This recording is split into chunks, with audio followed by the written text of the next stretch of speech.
Greetings, it's Eric Bakker, New Zealand naturopath, author of Candida Crusher. I've got another question here today. Is organic cocoa powder okay to have if you've got a yeast infection? So some people are confused with cacao and cocoa. So cacao is actually the bean, whereas cocoa is actually the powder from the cacao bean.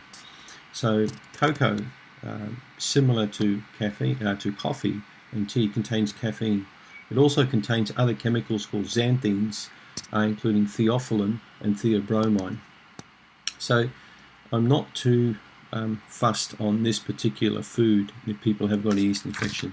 Now, regardless whether, again, like peanuts, whether it's organic or non-organic, you need to be cautious with any kind of food product that could potentially stimulate the body in any way, because many people with chronic yeast infection have got some degree of adrenal fatigue.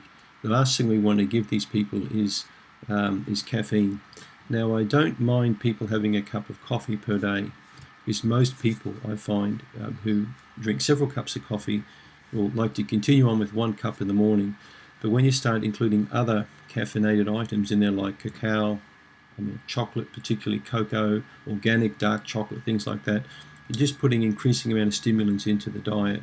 You just need to be careful, because these things can adversely affect adrenal function.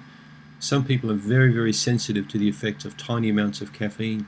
So if you've got any kind of sleeping problem or energy problem, and you're including cocoa in your diet or cacao or coffee, you need to avoid these kind of things, just to cut them out, because they can disturb your sleep.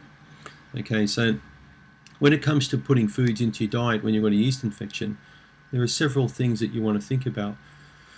One, obviously, is you want to not include foods that can feed the yeast infection. You know all about that. Sugary foods, sweet foods, honey, things like that. Processed foods containing lots of sugar. But you also don't want to put foods into your diet that can potentially stimulate the body in any way. You don't also want to put foods into the diet that can particularly affect your immune function in any way. That's why I like the low allergy component of my Candida Crusher diet, to take out these potential allergy foods.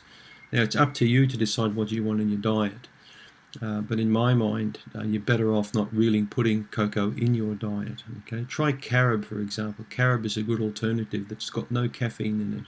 As far as I know, there's no theobromine or theophylline in carob either, so it's a good substitute for chocolate.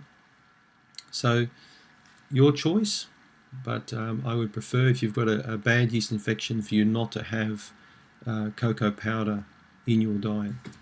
Thanks for tuning in.